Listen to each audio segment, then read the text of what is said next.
Assalamualaikum warahmatullahi wabarakatuh. Pada kesempatan ini saya akan membahas tentang pengetahuan dasar peta dan pemetaan. Kita mulai saja. Dalam hal ini mencakup beberapa materi yang harus Anda kuasai setelah mengikuti video ini. Yang pertama adalah pengertian peta. Yang kedua, klasifikasi peta. Yang ketiga, komponen peta. Yang keempat, mencari skala peta. Yang kelima, memperbesar dan memperkecil peta. Yang keenam, proyeksi peta. Kita lihat satu persatu. Yang pertama, pengertian peta. Apakah yang dimaksud dengan peta? Peta adalah gambaran konvensional permukaan bumi yang diperkecil dengan skala, dilukis pada bidang datar sebagai penampakan jika dilihat dari atas dan ditambah tulisan sebagai identitas. Dari pengertian ini, supaya kita mudah mengingat, ada 5 hal yang harus kita kuasai. Yang pertama adalah gambaran konvensional permukaan bumi. Yang kedua adalah diperkecil dengan skala. Yang ketiga, dilukis pada bidang datar. Yang keempat, sebagai penampakan jika dilihat dari atas. Yang kelima adalah ditambah tulisan sebagai identitas. Kita lihat satu persatu. Yang pertama adalah gambaran konvensional permukaan bumi. Yang namanya gambaran konvensional itu artinya gambaran yang diproses melalui kesepakatan bersama oleh pakar-pakar kartografi, sehingga peta itu bisa digunakan di seluruh dunia. Jadi misalnya peta buatan Indonesia bisa dipakai oleh peta orang Amerika Serikat dan sebaliknya, karena sudah ada kesepakatan para pakar kartografi. Jadi misalnya kita menggambar sungai, sungai itu simbolnya bagaimana, kemudian tata warna, warna laut bagaimana, warna dataran tinggi bagaimana, dan rendah bagaimana, ini harus ada kesepakatan. Kemudian tulisan juga harus ada kesepakatan, ada tulisan miring, ada tulisan tegak. Itu penggunaannya bagaimana, itu harus ada kesepakatan. Ya, kita lihat saja di sini, ya, gambaran konvensional permukaan bumi. Ini kita ambil sebagian kecil permukaan bumi yang bentuknya lengkung.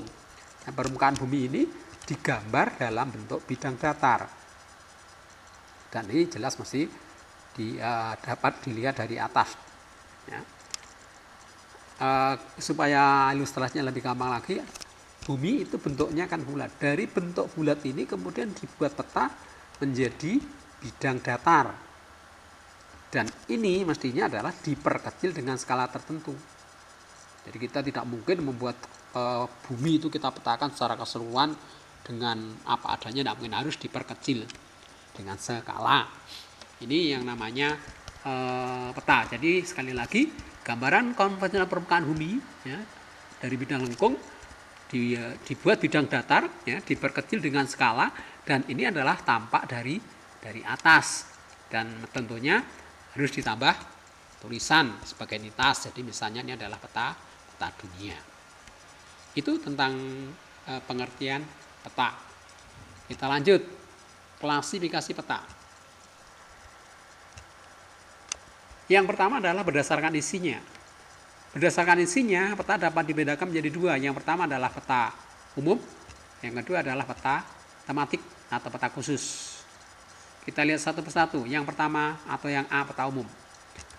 Peta umum adalah peta yang menggambarkan segala sesuatu yang ada di bumi secara umum, baik bentang alam maupun bentang budayanya.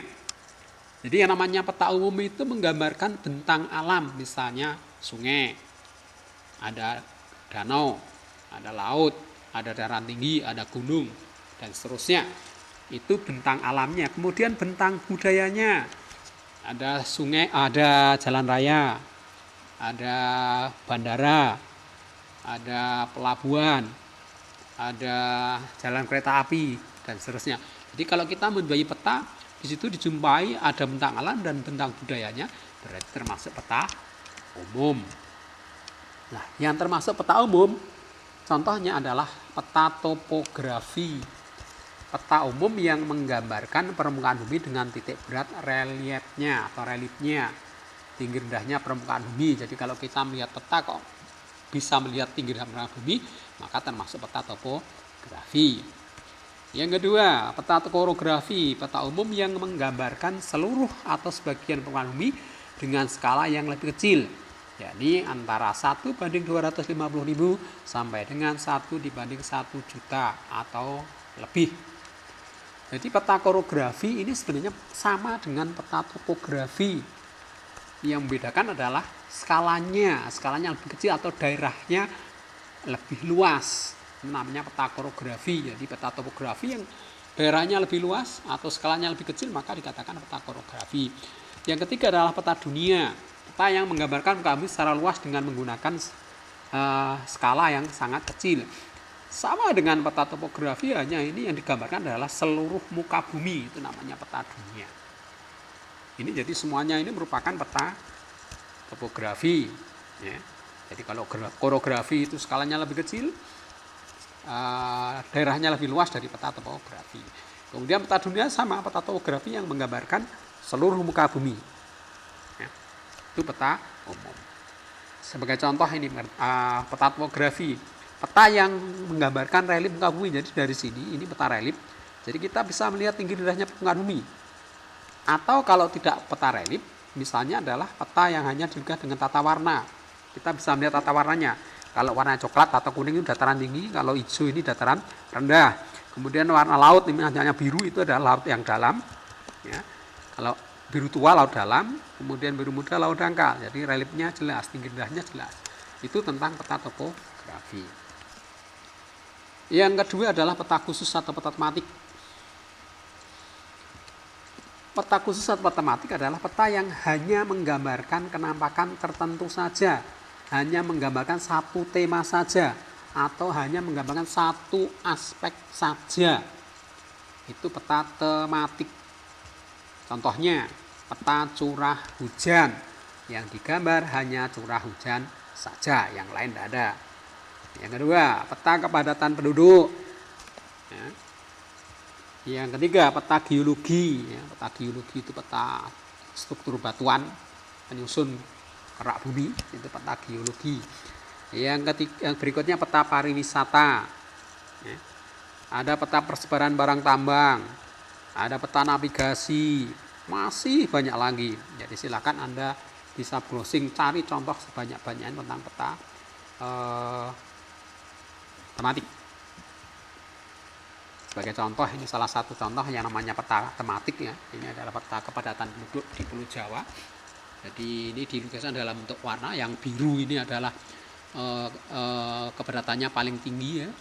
Jadi biasanya warna lebih gelap itu biasanya lebih tinggi, makin cerah itu makin rendah ya. Ini. Jadi ini menggambarkan peta kepadatan penduduk. Yang kedua, klasifikasi peta berdasarkan skalanya ada 5. Yang pertama adalah peta kadaster atau peta yang skalanya sangat besar, yaitu skalanya antara 1:100 sampai 1:5000.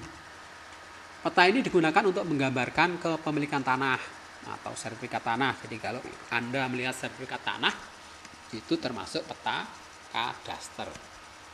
Yang kedua, peta skala besar. Peta yang skalanya antara 1:5000 sampai 1:250.000. Ini digunakan untuk menggambarkan daerah yang sempit, misalnya peta desa, peta kecamatan, peta kabupaten kota. Itu peta skala besar. Yang ketiga, peta skala sedang, yaitu skalanya antara 1:250.000 sampai dengan 1:500.000. Ini untuk menggambarkan daerah provinsi atau pulau. Yang keempat, peta skala kecil. Itu skalanya antara 1:500.000 sampai dengan 1:1 juga. 1 juta. Ini untuk menggambarkan negara-negara. Yang terakhir adalah peta geografis atau peta yang skalanya sangat kecil. Itu skalanya adalah lebih kecil dari 1:1 juta atau di atas 1:1 juta. Ini untuk menggambarkan benua atau bahkan dunia. Jadi untuk mudah memperingat, angka-angkanya aja. Jadi dari 100, ya, kemudian 5.000, 250.000, 500.000, 1 juta. Jadi angka depannya saja ini ya, 100, 5.000, 250.000, 500.000, 1 juta. Ya, peta kadaster, skala besar, skala sedang, skala kecil, dan peta geografis. Kita lanjut. Berdasarkan sifat datanya, ini dapat dibedakan menjadi dua. Yang pertama adalah peta statis, ya, yaitu peta yang datanya relatif tetap atau tidak berubah-ubah.